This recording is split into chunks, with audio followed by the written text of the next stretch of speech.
Vamos abrir nossas Bíblias no Evangelho de Lucas, capítulo 22.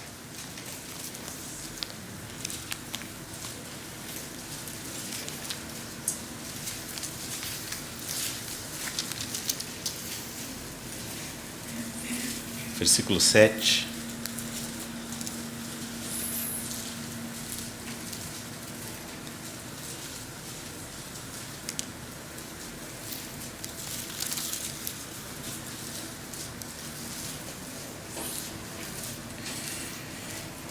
Chegou o dia da festa dos pães asmos, em que importava comemorar a Páscoa.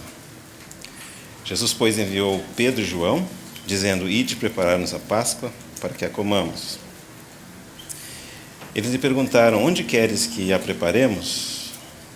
Então lhes explicou Jesus: Ao entrardes na cidade, encontrareis um homem com um cântaro de água. Segui-o até a casa em que ele entrar. E dizei ao dono da casa: O mestre manda perguntar onde é o aposento no qual hei de comer a Páscoa com os meus discípulos. Ele vos mostrará um espaçoso cenáculo mobiliado. Ali fazei os preparativos. E indo, tudo encontraram como Jesus lhes dissera, e prepararam a Páscoa. Chegada a hora, pôs-se Jesus à mesa, e com ele os apóstolos, e disse-lhes: Tenho desejado ansiosamente comer convosco esta Páscoa, antes do meu sofrimento. Pois vos digo que nunca mais a comerei até que ela se cumpra no reino de Deus. E tomando um cálice, havendo dado graças, disse: Recebei e reparti entre vós. Pois vos digo que de agora em diante não mais beberei do fruto da videira, até que venha o reino de Deus. E tomando um pão, tendo dado graças, o partiu e lhes deu, dizendo: Isto é o meu corpo, oferecido por vós. Fazei isto em memória de mim. Semelhantemente, depois de cear, tomou o cálice, dizendo: Este é o cálice da nova aliança, no meu sangue, derramado em favor de vós. Vamos ter mais uma palavra de oração?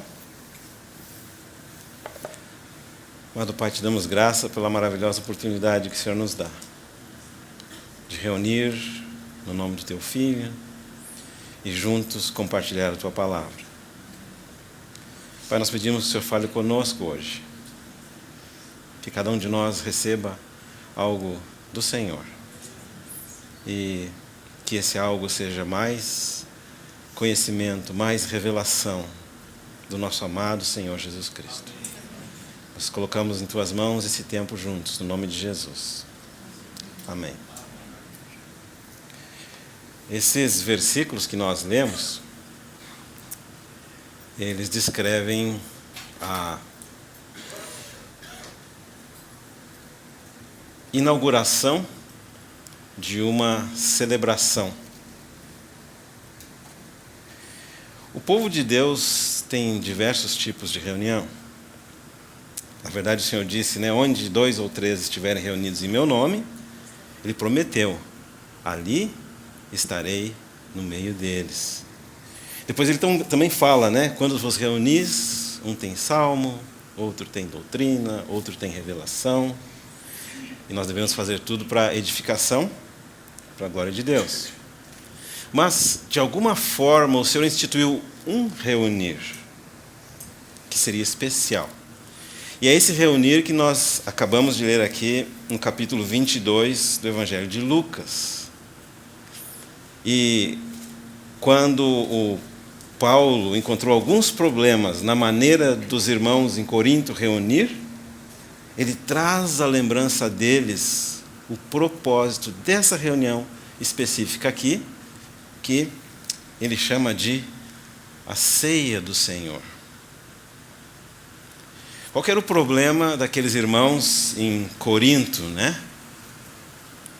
De alguma forma eles estavam enfrentando dificuldades na vida como igreja. De alguma forma eles tinham divisão entre eles, eles tinham algumas imoralidades entre eles, alguns assuntos não tratados, e isso refletiu na reunião, que deveria ser a ceia do Senhor, mas o Paulo vai dizer: não é. Então, para o Paulo lembrar aqueles irmãos lá em Corinto, o que é a ceia do Senhor? Ele tem que voltar atrás, àquela reunião, e aonde ela foi instituída, e a partir dali, ele começa a relembrar os seus leitores lá em Corinto, qual que era o propósito que eles estavam juntos quando reuniam na ceia do Senhor. Qual que era o principal problema deles?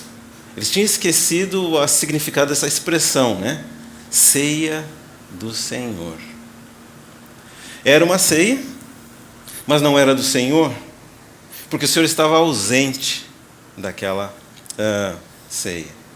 O Senhor instituiu ela para que eles lembrassem dele, mas de alguma forma eles lembraram de muitas outras coisas, como partir o pão, como comer, como reunir, mas eles esqueceram do Senhor. Na verdade, eles esqueceram que o Senhor está ausente. Não se deram conta disso. Então Paulo volta lá para as origens, volta para a palavra do Senhor, que descreve como essa ceia foi instituída, e então eles começam a lembrar de novo aquilo que eles tinham esquecido. Será que nós temos o perigo de cair nesse mesmo erro que os irmãos lá em Corinto? Sem dúvida nenhuma. Infelizmente. Mas como que nós podemos ser corrigidos desse desvio ou desse equívoco? Nós precisamos voltar para a palavra do Senhor. Nós precisamos voltar e ver o que o próprio Senhor Jesus Cristo disse sobre essa cerimônia.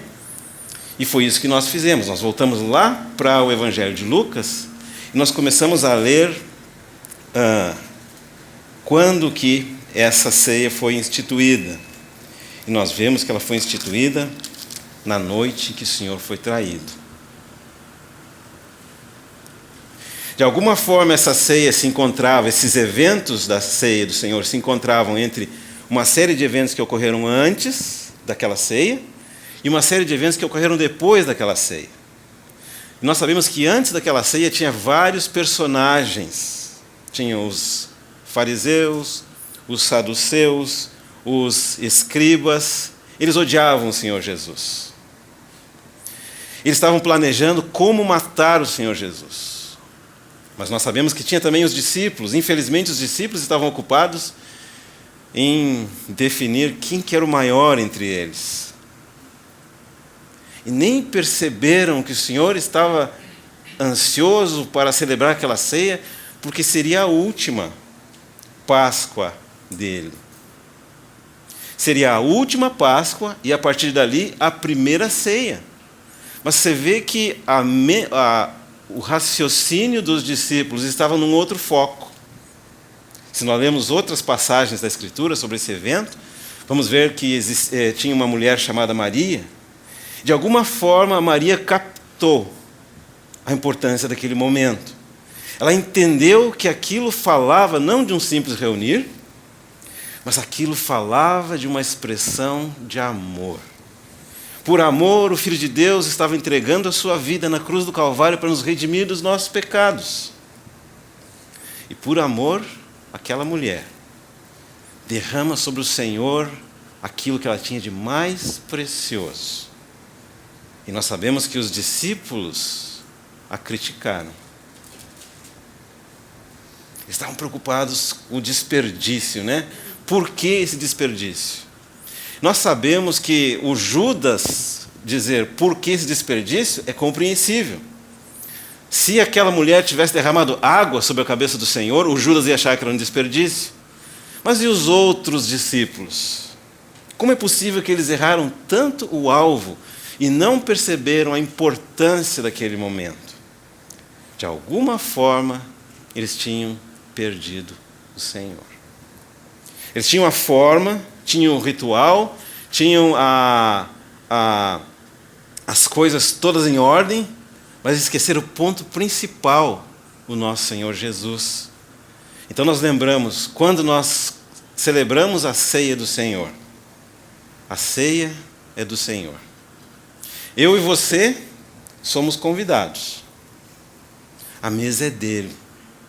Ele que preside essa mesa, Ele que determina, e nós temos que deixar que Ele determine essa mesa, que Ele dirija essa mesa. Que nós dizemos, o Senhor é o cabeça, que isso seja também no nosso coração. Mas agora, se nós voltarmos a ler esse trecho da palavra aqui, fala no versículo 7 de Lucas 22, chegou o dia da festa dos pães asmos, em que importava comemorar a Páscoa. De alguma forma, o Senhor introduz essa reunião, que Paulo mais tarde chama a ceia do Senhor, começa com uma Páscoa. Primeiro, então, eles preparam a Páscoa, eles fazem as coisas necessárias à Páscoa, e depois, em algum momento, o Senhor passa da Páscoa para a ceia do Senhor. Então nós vamos ver que esse momento registrado no Evangelho de Lucas, capítulo 22, é um ponto de transição. Foi a última Páscoa e a primeira ceia. Mas para nós podermos entender o significado dessa ceia aqui, tem que voltar um pouco mais na palavra de Deus. Nós temos que voltar até aquela ocasião em que a Páscoa foi celebrada pela primeira vez. Somente quando nós retrocedermos até aquela porção da Escritura, então nós somos capazes de compreender toda a abrangência dessa reunião, ou desse reunir, que se chama a ceia do Senhor. Não somente uma questão de amor ao nosso Senhor, mas também uma questão de memória. Sempre lembrar do nosso Senhor. Nós somos como aquela esposa, que o marido viaja muito, né? Daí ele viaja, ela está em casa, ela tem que enfrentar certos problemas, ela pensa assim, se o meu marido estivesse aqui, como seria diferente?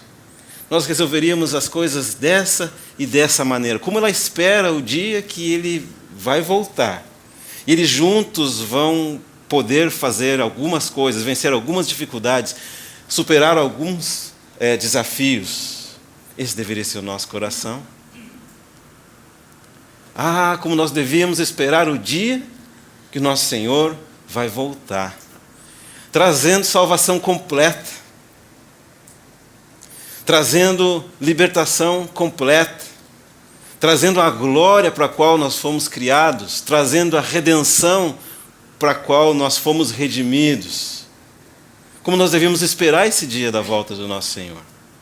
Como nós devíamos ansiar por aquela ceia. Quando ele inaugura essa primeira e única ceia que ele tomou aqui com os seus discípulos, essa última Páscoa, ele diz, eu não vou tomar dessa mesa até aquele dia no meu reino. É como se ele estivesse aguardando para quando o número daqueles súditos desse reino maravilhoso estivesse completo, estivessem prontos, então seria feita aquela grande comemoração, aquela grande celebração. Então, nós temos que ter esse coração. Se o nosso amado estivesse aqui. Claro, ele disse, eu não vou deixar vocês órfãos, né? Mas eu vou mandar o Espírito Santo. E de fato, o Espírito Santo é o nosso Consolador. Mas qual que é a função do Espírito Santo? Nos levar para Cristo. Nos ensinar a beleza de Cristo. Nos ensinar a glória de Cristo. Nos ensinar a mansidão de Cristo, né? Quando nós somos novos convertidos, e às vezes não tão novos, né? Nós não temos mansidão. Tem um irmão muito querido, eu não posso dar muitos detalhes sobre a vida dele. E ele toca violão muito bem. Mas quando você vê aquele irmão louvando atrás do violão, você não imagina a transformação que o irmão passa quando está dirigindo atrás do volante. Se vai a mansidão. Aquela expressão de graça, de louvor, de afinação, terminou ali. Baixa a janela do carro e joga para lá muitas palavras, que você não ouve nem no campo do futebol, né? Quem vai a futebol. Dizem, né? Nós não temos mansidão. E como nós desejaríamos que o Senhor voltasse hoje, agora, não hoje, ao longo do dia, não, agora. Estamos sentados, ouvindo a palavra, louvor maravilhoso. Mas e se o Senhor voltar para nos buscar daqui 1 hora? Ou amanhã de manhã? Ou no meio do dia? Ou mais à tardinha, quando a gente está cansado? Nós não temos mansidão. Nós precisamos que o Espírito Santo nos ensine. Nos faça lembrar do nosso Senhor. Nos faça lembrar como Ele é humilde, né? Como nós já levantamos voo fácil, né? Pensamos que somos, pensamos que sabemos, pensamos que podemos discipular, pensamos que podemos ensinar, e nós precisamos que o confortador, que não ia nos deixar sozinho, nos lembra, calma, o único que pode é Ele. Quem pode ensinar algum de nós, senão o nosso Senhor? Quem pode tratar os nossos pecados, senão o nosso Senhor? Quem pode corrigir as nossas veredas, senão aquele que conhece o nosso íntimo?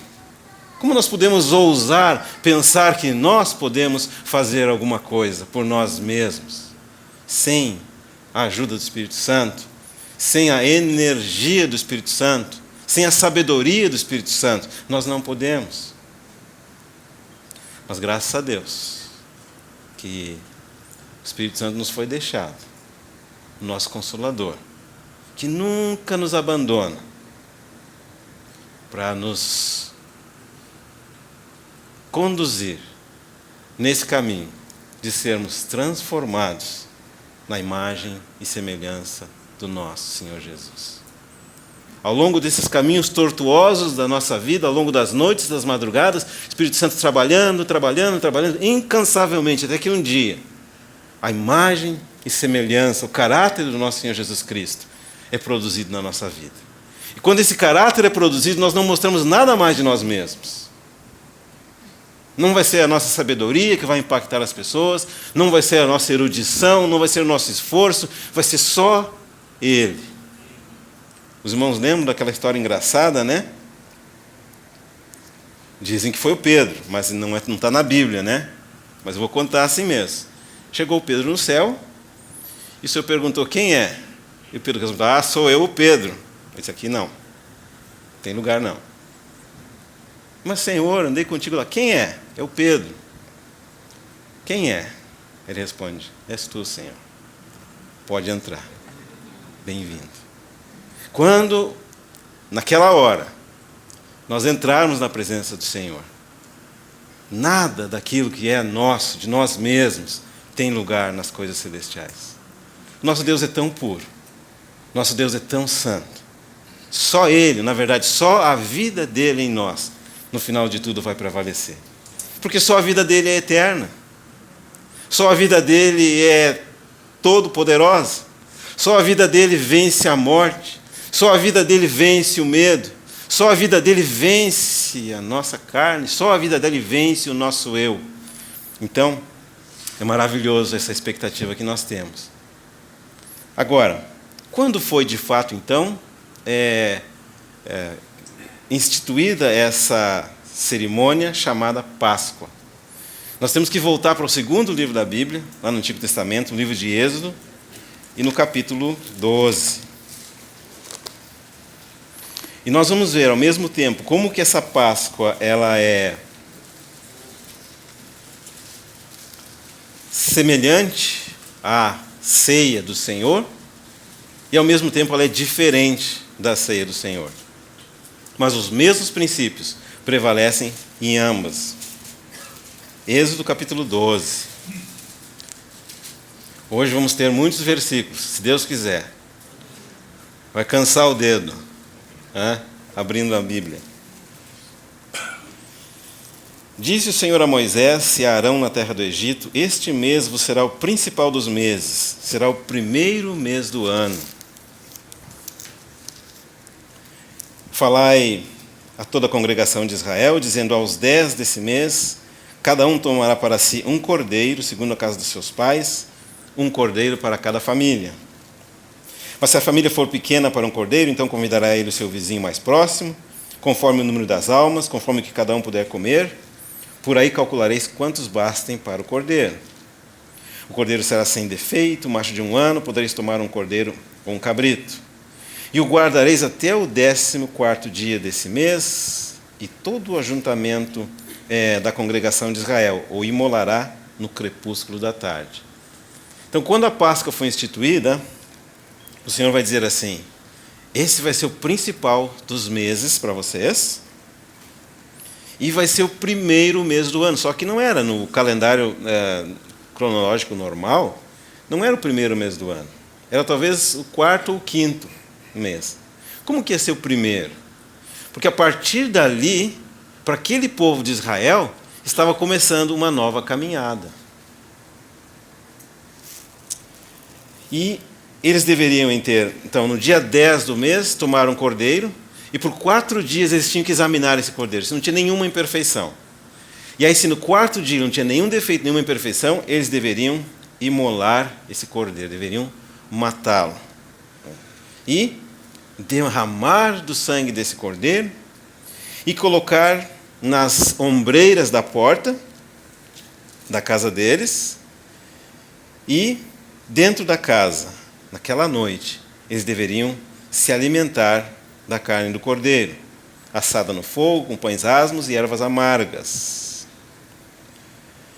E no versículo 11 vai dizer: desta maneira o comereis, lombo cingido, sandálias nos pés e cajado na mão, comê-lo-eis à pressa, é a Páscoa do Senhor. Então a primeira coisa que gostaria de chamar a atenção aqui é essa semelhança. Lembra lá? É a ceia do Senhor. É a mesa do Senhor. É a Páscoa do Senhor. Na verdade, eles estavam começando uma vida centrada no Senhor.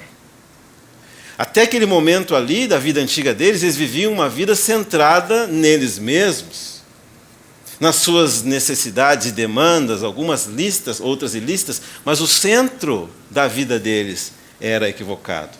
Mas aqui Deus diz com muita clareza: é a Páscoa do Senhor. Então, no versículo 12 vai dizer: porque naquela noite passarei pela terra do Egito, e ferirei na terra do Egito todos os primogênitos, desde os homens até os animais, executarei juízo sobre todos os deuses do Egito, eu sou o Senhor. Aqui tem um elemento novo. De alguma forma Deus está dizendo assim, que naquela noite, enquanto dentro daquelas casas cujo sangue do cordeiro estiver na porta, eles estiverem comendo aquele cordeiro, passaria o anjo da morte e mataria todos os primogênitos na terra do Egito. Faço uma pergunta: onde é que o povo de Israel estava? Eu mesmo respondo: no Egito. Tinha primogênito na casa do povo de Israel? Sim. Todos, inclui os primogênitos da casa de Israel? Sim. O que significa isso? Que o anjo da morte passaria por todas as casas, inclusive deveria passar pela casa dos israelitas, e mataria o primogênito, o primeiro filho nascido naquela casa. Mas aí o Senhor vai dizer, que o sangue vos será por sinal nas casas em que estiverdes. Quando eu vir o sangue, eu, o Senhor, passarei por vós, e não haverá entre vós praga destruidora quando eu ferir a terra do Egito. Então, o que significa isso? Que dentro da casa dos israelitas tinha pecadores, assim como nas outras casas dos egípcios. Mas na casa dos israelitas, o anjo da morte não ia passar. Por quê? Porque alguém já tinha morrido naquela casa. A prova do sangue do lado de fora da porta era a evidência de que um cordeiro havia sido sacrificado, que o sangue havia sido derramado, e o pagamento pelo pecado naquela casa já tinha sido feito por causa do sangue derramado naquele sacrifício. Está percebendo? Não é porque o pessoal dentro da casa dos israelitas era melhor, também não é porque eles fossem pior, mas é porque eles eram pecadores. E a Bíblia fala muito claramente: o salário do pecado é a morte. A alma que pecar, essa morrerá. Então, todos nós tínhamos como destino a morte. Todos nós deveríamos ter morrido. Mas o Senhor Jesus morreu no nosso lugar. E quando nós colocamos fé no sacrifício realizado por Cristo Jesus na cruz do Calvário, a Bíblia nos diz que nós passamos da morte para a vida. Mas será que a gente tem alguma melhoria nessa transição aí? Tem uma mudança, sim. Antes não tinha a vida de Deus dentro de nós, agora tem. Tem uma mudança. Antes nós éramos pecadores, não arrependidos, agora nós somos pecadores arrependidos. Antes nós éramos pecadores perdidos, agora nós somos pecadores salvos. Pelo quê? Pela graça de Deus. Volta um pouquinho a memória para a questão da mesa do Senhor. Por que é que todos nós temos o privilégio de participar dessa mesa? Porque somos melhores? Porque somos mais santos? Porque temos um nível maior de conhecimento? Não. Nós podemos participar dessa mesa. Nós podemos participar dessa ceia do Senhor por causa que Ele morreu na cruz do Calvário, por causa dos nossos pecados. É o sangue que nos habilita. É o sangue de Jesus que nos habilita. Agora, quando nós vemos essa questão aqui dos primogênitos, é muito interessante. Porque ela aparece no capítulo 12 do livro de Êxodo, mas a história começa muito antes, lá no capítulo 1. Onde que começa essa história? Essa história começa quando o povo de Israel estava lá no Egito gemendo sobre a escravidão.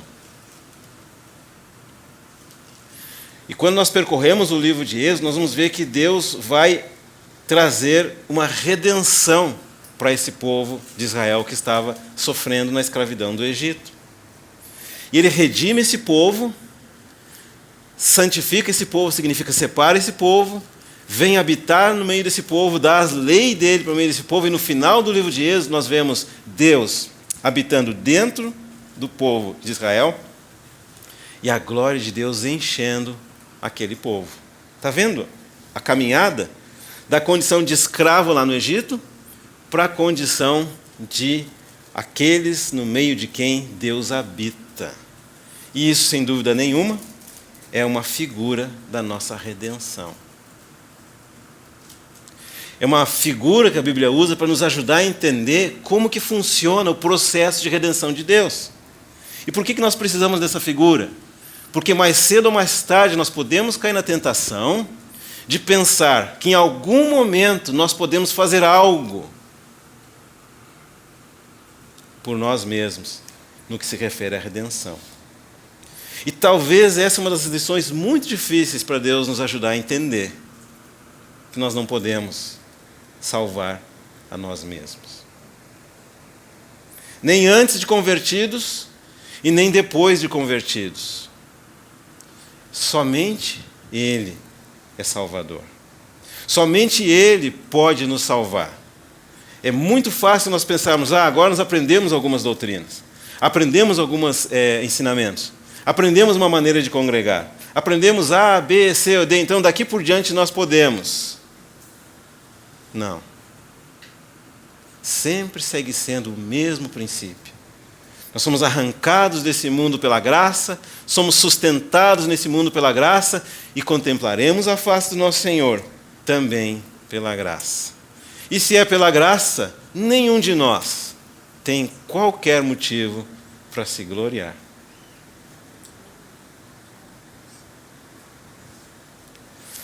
O que era esse Egito? O Egito foi um lugar que o povo de Israel foi num momento de necessidade da família do Jacó. E os filhos de Jacó vieram a ser, então, as 12 tribos de Israel. Do Jacó e seus filhos e netos veio as tribos, e das tribos se formou uma nação. Mas essa nação, ela foi gerada dentro de uma outra nação. Ou seja, eles tinham um chamamento para pertencer a Deus. Eles estavam debaixo da graça de Deus, a aliança de Deus pela graça revelada a Abraão. Eles tinham um destino glorioso, mas de alguma forma, que nós não vamos entrar em detalhe aqui agora, eles se encontravam no Egito, debaixo da escravidão. Não fica difícil fazer uma relação entre essa condição dos israelitas no Egito e a nossa condição antes de conhecer o Senhor, né? Antes de conhecer o Senhor, nós somos escravos. Escravo do relógio, escravo do patrão, escravo do temperamento, escravo do pecado, escravo de Satanás. A gente trabalha, parece que tem um buraco no bolso. Entra por aqui, sai por baixo. Se entrar mais recurso, sai mais recurso. Parece que não tem fim essa monotonia. Trabalha e não vem o rendimento. Parece que tem essa pressão sobre nós. É claro, isso é uma figura do mundo. Nós não fomos chamados para viver debaixo dessa pressão, né? Por isso que a gente fica com a pressão alta, né? Essa pressão era para lá, para o outro lado, mas a gente assimila ela e a nossa pressão vai subindo. A gente fica aquele pavio curto. Explode fácil. Chuta a porta. Se não chuta, pensa em chutar. Fala aí para mim. Deus manda amar e você tem vontade de esganar, né? Eu mesmo já passei uma situação. Estava com tanta raiva do indivíduo, um colega de trabalho. E eu sabia, ele não era cristão, então como não é cristão, não tem obrigação de amar. Aí ele falou assim, se não é cristão? Aí eu parei. Então você tem que me amar. Aí eu disse, mas é verdade. Mas fala para mim se às vezes você não tem vontade de torcer o pescoço. Não vamos entrar aqui na política, né, gente?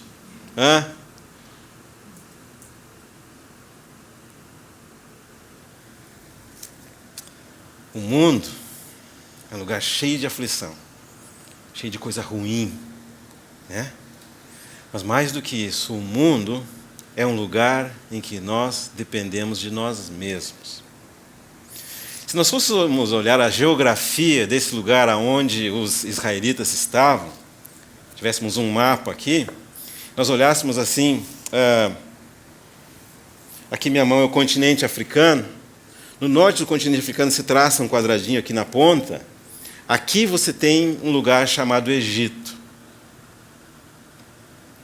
E esse Egito ele era caracterizado por uma geografia muito singular. Nós brasileiros não conseguimos entender como é que funciona o Egito. Porque o Egito tem um triângulo invertido na ponta norte, um triângulo verde, depois tem uma faixa bem reta que desce, atravessa a fronteira do Egito, vai até uma região montanhosa no interior da África. Então você tem, do lado esquerdo aqui, deserto do Saara. Do lado direito, deserto, é o início do deserto do Sinai, depois o deserto lá de Negev, depois o deserto da Síria. Então você tem entre esses dois quase que um sanduíche, né? Você tem aquele rio no meio que é a salsicha do cachorro-quente, e o deserto na esquerda, o deserto na direita, que é o pão do cachorro-quente. Só que no rio tinha vida. No deserto tinha a morte. Está percebendo? Quem tivesse a felicidade de viver perto do rio tinha a sua sobrevivência garantida. Quem tivesse a infelicidade de morar longe do rio teria que ficar andando, peregrinando à procura de água e vida, né? E nós vemos então que no Egito eles tinham uma coisa que era uma cheia semestral. 2 vezes ao ano aquele rio transbordava suas margens, inundava grande parte das margens do rio. Quando o rio voltava para o seu lugar, ele deixava uma lama em torno das margens, e era uma lama muito fértil. Aí os egípcios iam lá, plantavam e tinham o que comer. Assim funcionava no Egito. Qual que é o ponto que nós vemos aqui? Eles nunca precisavam olhar para o céu. Eles não precisavam olhar para cima. É só olhar onde é que está o rio. O rio está subindo. Então daqui a pouco vem aquela lama, daqui a pouco vem sustento. E isso é uma diferença fundamental entre o povo do Egito, ou a terra do Egito e a terra de Israel. Lá em Israel, se eles quisessem ter fertilidade, se eles quisessem ter mantimento, se eles quisessem ter vida, eles tinham que olhar para o Deus do céu. Está vendo aí? Como que nós éramos antes de conhecer o Senhor? Nós vivíamos sempre no limite do nosso salário. Quem já não ouviu essa comentário, né? Ah, o irmão vai participar da conferência? Para aí, deixa eu calcular. Vou fazer a conta quanto que eu tenho no banco, vou fazer a conta quanto eu tenho na minha carteira, e quando eu vou receber o 13º, assim, não dá. Sabe quando você vai participar de uma conferência, se você decidir dessa forma? Nunca. Nunquinha. O que nós estamos dizendo quando a gente faz todo esse cálculo? Que nós estamos dependendo do nosso próprio recurso.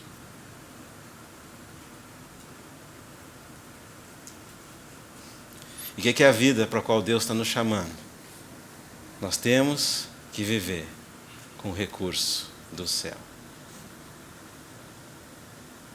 Essa grande diferença entre um egípcio e um israelita. Mas o Egito tinha outras coisas. O Egito tinha uma civilização avançada. Eles tinham grandes avanços na matemática, na geometria. Eles tinham grandes construções. O egípcio sentava na cadeira, né? Tem muitos povos que até hoje não sentam na cadeira, sentam no chão. Eles eram avançados, muitos anos de civilização. E eles tinham uma religião. Só que o livro principal dessa religião se chamava o livro da morte. Então a gente vê que parecia que quando o rio transbordava, a vida vencia. Mas quando chegava o fim da existência daquele egípcio, a gente via que quem vencia era o deserto. Quando nós analisamos o mundo em que nós vivemos, nós vamos ver que, infelizmente, não é nada mais, nada menos do que um grande caixão. Tem morte para todo lado. Claro que os faraós, assim como os governantes dos dias de hoje, eles pensam que são eternos, né? E eles edificam estátuas para si, eles destroem reinos, eles matam os inimigos, eles invadem os exércitos. E você fica pensando, quem que ele pensa que ele é? Né? Dá até para dar um nome aqui, né? Quem que esse indivíduo pensa que ele é? Como ele pode invadir outra nação? Como ele pode matar outras pessoas? Quem que ele está pensando que ele é? E os egípcios eram assim, eles pensavam que eles eram eternos.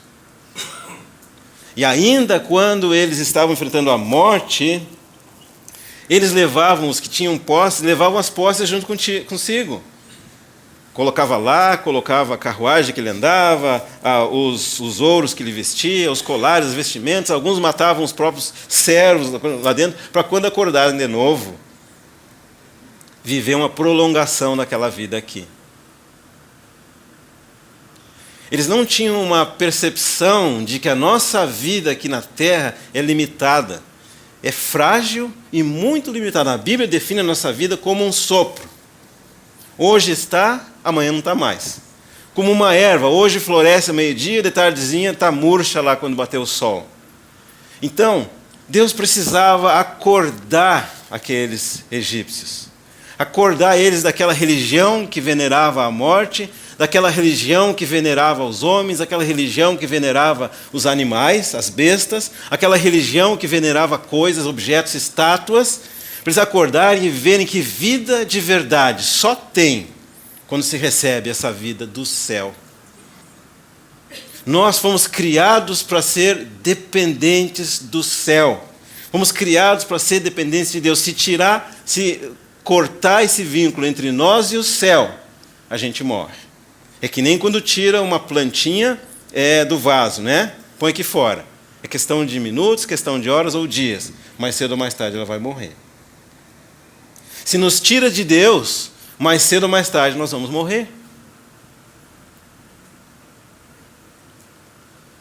Isso vale para quem tem formação acadêmica, para quem não tem formação acadêmica, Vale para os médicos, nada contra os médicos, né? Mas médico também morre.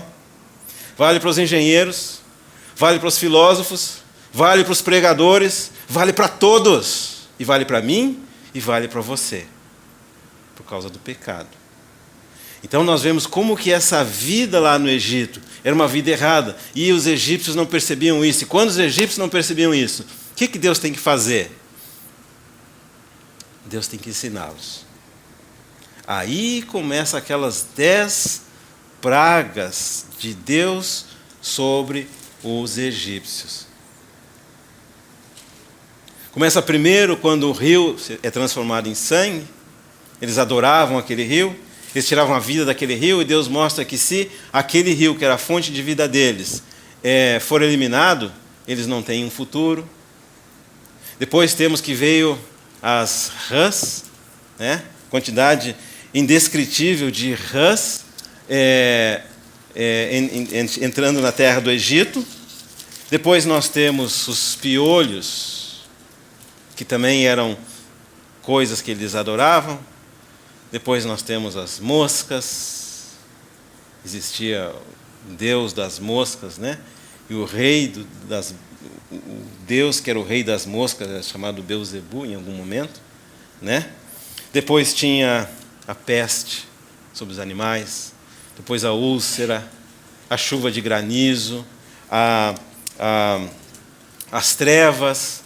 E finalmente, quando o faraó estava tão endurecido, não queria reconhecer a soberania de Deus, não queria reconhecer a grandeza de Deus. Deus não tem outra coisa senão trazer o julgamento sobre o primogênito do faraó. Deus estava trazendo esses julgamentos para o povo do Egito como uma maneira de acelerar o processo que eles estavam vivendo, para eles verem o fim. Ou seja, se Deus não fizesse esses julgamentos, eles continuariam na rota do engano. Eles continuariam pensando que toda a vida é aqui na terra. Continuariam pensando que a vida que eles têm vem do Nilo, mas eles nunca pensaram aonde que inicia o Nilo, o rio Nilo, né? Tanto os israelenses, de fato, vivem da chuva que vem do céu, como também os egípcios. Se eles parassem para pensar da onde que vem o rio Nilo, eles iam ver que a fonte do rio Nilo, embora estivesse fora do Egito, também era abastecida pela água que vem do céu. Quando nós não conhecemos o Senhor, nós pensamos que nós somos o nosso sustento. Nós trabalhamos. Eu posso, eu faço, né? Conversa do taxista, né? Esse táxi aqui eu comprei com o meu trabalho, economizei, fiz prestações, agora ele é meu. Olha aí, está limpinho. Mas ele esquece quem que deu força para ele trabalhar. Quem que deu sol? Quem que deu chuva? Quem que deu passageiro para o táxi dele? Quem que deu, sabe? O mundo esquece, mas nós não podemos esquecer. Nós temos que saber que a nossa vida é uma vida de dependência, e uma vida de dependência do céu. Aí nós vemos que quando Deus vai trazer aquela última e 10ª praga, vai matar o primogênito dos egípcios, nós vamos ver que Deus quer mostrar para o faraó que na força natural dele, ele não vai chegar a lugar nenhum. Sabe quando que nós começamos a nossa caminhada com o Senhor? Naquele maravilhoso dia em que nós dizemos: eu não posso. Esse casamento, não posso. Não aguento essa mulher. Eu não posso. Esse marido que tu me deste, eu não posso. Corrigir meus filhos, eu não posso, ainda que eu saiba toda a doutrina, ainda que eu tenha todos os métodos, nós não vamos avançar numa carreira verdadeiramente espiritual, enquanto nós não chegarmos a essa posição que se chama o fim de nós mesmos. Quando nos curvamos diante da soberania do Deus do céu e da terra, e reconhecemos que nem nós não habita bem algum, que nós não somos bons pais, ainda que tenhamos métodos, não somos bons filhos, não somos bons maridos, não somos boas esposas, nada posso fazer se o Senhor não fizer em mim. Nós precisamos do Senhor. Nós não podemos andar como comunidade sem o Senhor. Nós não podemos viver sem o Senhor. Nós não podemos nada de eterno sem o Senhor. E isso é uma das coisas que aquela Páscoa também representa. A partir dali, para eles, começa a contar o início da vida deles como povo de Deus. A partir da Páscoa. A partir dali, eles começam a celebrar o aniversário deles como nação. Uma nação que antes estava debaixo da escravidão e agora está debaixo da liberdade que é em Cristo Jesus, né? Nós sabemos figuradamente, né? Aí começa a contar os dias deles. Não é assim também com a ceia do Senhor?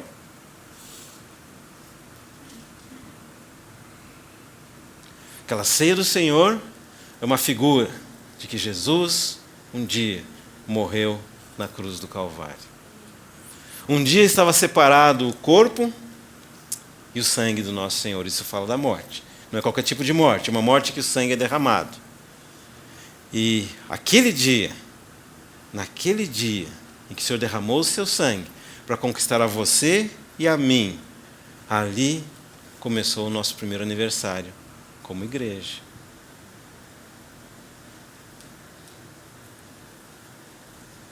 Você já ouviu essa expressão, sacrifícios de louvores, né? O sacrifício é dele, o louvor é nosso.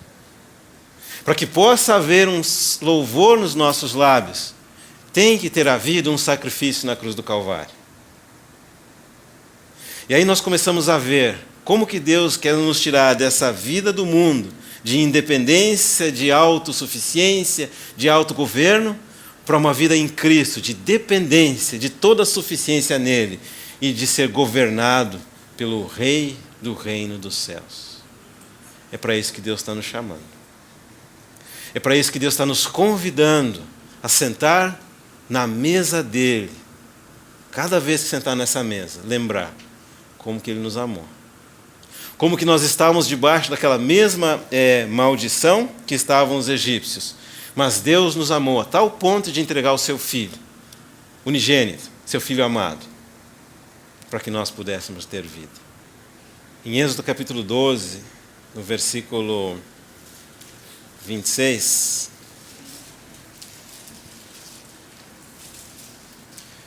está escrito: quando os vossos filhos vos perguntarem, que rito é este?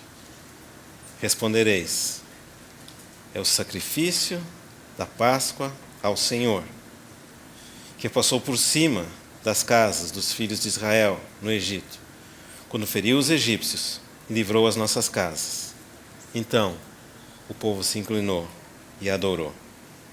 E nós já vimos aqui, anteriormente, como que o Senhor disse, quando eu vir o sangue. Isso é uma coisa muito interessante. Às vezes nós pensamos que o sangue ele é primariamente para nós vermos. Então, nós costumamos não nos sentir perdoados. Presta atenção, tá? Nós costumamos não nos sentir perdoados se nós não nos sentimos perdoados. Você está entendendo?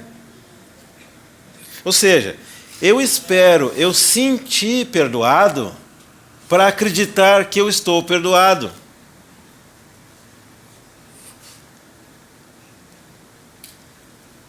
Mas a Bíblia é muito clara, o sangue do Senhor Jesus não é para o nosso sentimento, em primeiro lugar. A Páscoa é dele, o sacrifício é dele, é o Deus Santo que foi ofendido, é o nosso pecado que tem que ser propiciado perante o Deus Santo, é ele que tem que ver o sangue. E quando ele vê o sangue do Cordeiro na porta, na ombreira da porta, é quando ele vê o sangue do Senhor Jesus derramado na cruz do Calvário, ele passa por cima. Ele perdoa. Isso não tem nada a ver com o nosso sentimento, não tem nada a ver com a nossa experiência, tem a ver com uma coisa que Deus determinou fazer. Quando nós olhamos para o sacrifício do nosso Senhor Jesus Cristo, derramado na cruz do Calvário, há 2000 anos atrás, aproximadamente, E quando nós cremos que os nossos pecados são perdoados por causa daquele sacrifício realizado lá atrás,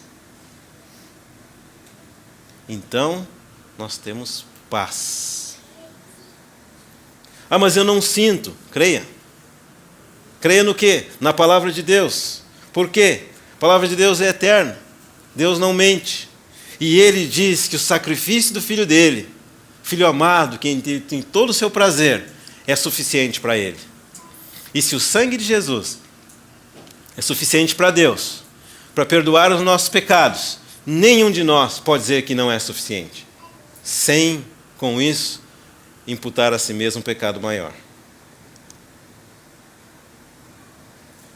Será que nós cremos no poder que tem o sangue de Jesus? Ou nós somos daqueles que ficamos remoendo? Gente remoendo o pecado de 10 anos atrás. Palavras faladas 6 meses atrás. Desequilíbrio emocional de hoje de manhã. O sangue do nosso Senhor Jesus Cristo tem poder para nos limpar dos nossos pecados. Quer nós sintamos, quer nós não sintamos, a palavra de Deus diz assim. Qual que é o ponto maravilhoso dessa verdade? É que a obra de Deus na nossa vida, a obra de Deus na nossa congregação, a obra de Deus na nossa família, escuta bem, não depende de alguma coisa que nós façamos ou venhamos a fazer, mas depende de alguma coisa que Deus já fez na pessoa do nosso Senhor Jesus Cristo. Enquanto nós não aprendemos essa lição, a nossa vida é uma vida de suplício. E a gente chega até ao absurdo de ouvir pessoas ganhar úlcera de tentar viver a santidade. Tenta viver a santidade na força própria, você ver. Primeiro vai atazanar a vida do teu marido, né? Depois ele vai ficar doente, mentalmente complicado. Será que eu pequei? Será que eu não pequei? E agora, será que eu estou obedecendo? Será que eu não estou obedecendo? E agora? Como vai ser? Tem que me proteger de Deus, tem que proteger do irmão. Mas a palavra de Deus é tão clara. Jesus morreu na cruz do Calvário. Quando Ele morreu na cruz do Calvário, Ele derramou o seu sangue. Quando esse sangue foi derramado, ele foi aceito por Deus. E no nosso Senhor Jesus Cristo, no amado, nós somos tão aceitos por Deus quanto o Senhor Jesus Cristo também é aceito. E aí, quando nós pecamos e não conhecemos essa verdade, nós pecamos e fugimos de Deus. Mas quando nós pecamos e conhecemos essa verdade, nós pecamos e voltamos para Deus. Confessamos para Ele a nossa falha, dizendo: Senhor, eu não tenho jeito mesmo. Teve uma irmã, que eu não sei onde ela... Deve ser alguma comercial da televisão, né? E ela achava que ela devia se controlar um pouco mais, né? Mas só quando os irmãos... Na alimentação.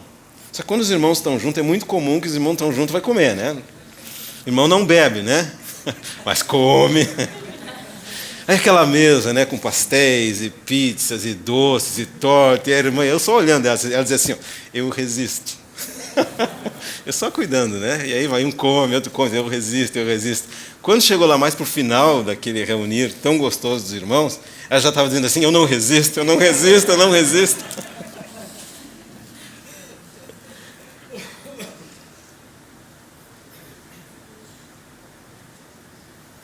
É a vida dele em nós que vai fazer a diferença. É a vida dele em nós que tem que encontrar mais espaço. É a vida dele em nós que tem que ganhar mais o nosso coração. Não é por nós nos reprimirmos, nós nos tentarmos dominar, tentarmos nos controlar, que nós vamos alcançar alguma coisa na vida como cristãos. Você quer preservar o teu estômago de úlceras e a mente de neuroses e coisas assim? Coloca a confiança inteiramente na pessoa do Senhor. O nosso Senhor Jesus está no céu, a nossa salvação está no céu também. E assim como para aqueles israelitas, aquilo ali começou uma vida nova para eles, nós sabemos que depois daquilo ali veio a aliança de Deus com aquele povo, né? Que era uma aliança diferente da nova aliança mencionada na ceia do Senhor. Aquela aliança dependia da obediência deles. Por isso, antes mesmo de Deus fazer a aliança, o que eles disseram? Tudo que Deus pedir, nós obedeceremos. E aí dá para contar, precisa mais do que duas mãos, né? Para contar as vezes que eles murmuraram, para contar as vezes que eles desobedeceram, para contar as vezes que eles reclamaram, para contar as vezes que eles mal tinham saído da presença de Deus e edificavam um ídolo, né? Mas a nova aliança, que foi instituída por ocasião da última Páscoa, da mesa do Senhor, é uma aliança baseada na graça de Jesus. Você já vai para essa nova aliança dizendo, eu não posso. Então seja tu, Senhor, a vida na minha vida. Nunca mais eu vou tentar obedecer a Deus. Será que ele está dizendo isso? É. Nós não podemos obedecer a Deus. Nós temos que deixar que a vida de Cristo, que é uma vida obediente, que ela ganhe espaço na nossa vida, e essa vida vai obedecer a Deus. Se nós esquecemos essas lições básicas da mesa do Senhor, da ceia do Senhor, da Páscoa do Senhor, anota bem aí no teu coração.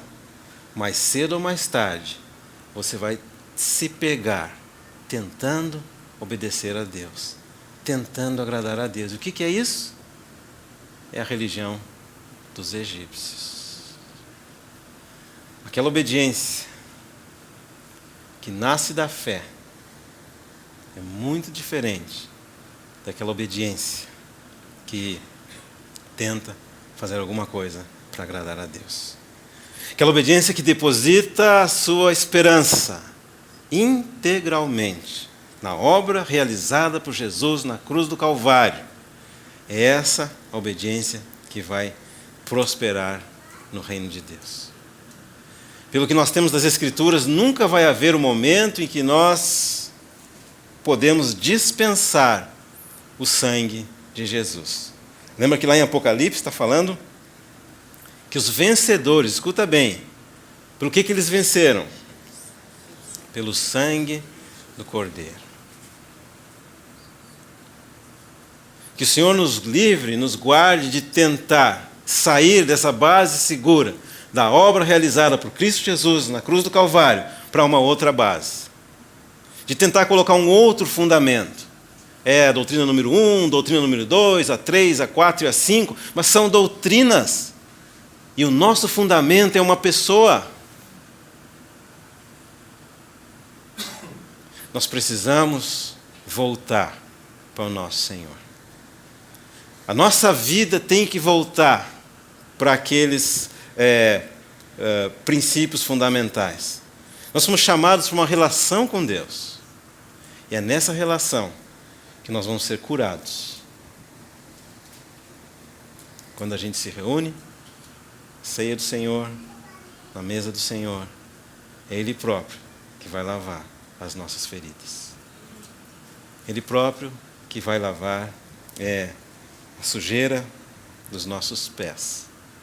Claro que Deus vai usar, o Senhor Jesus Cristo vai usar os nossos irmãos, mas nunca para condenar.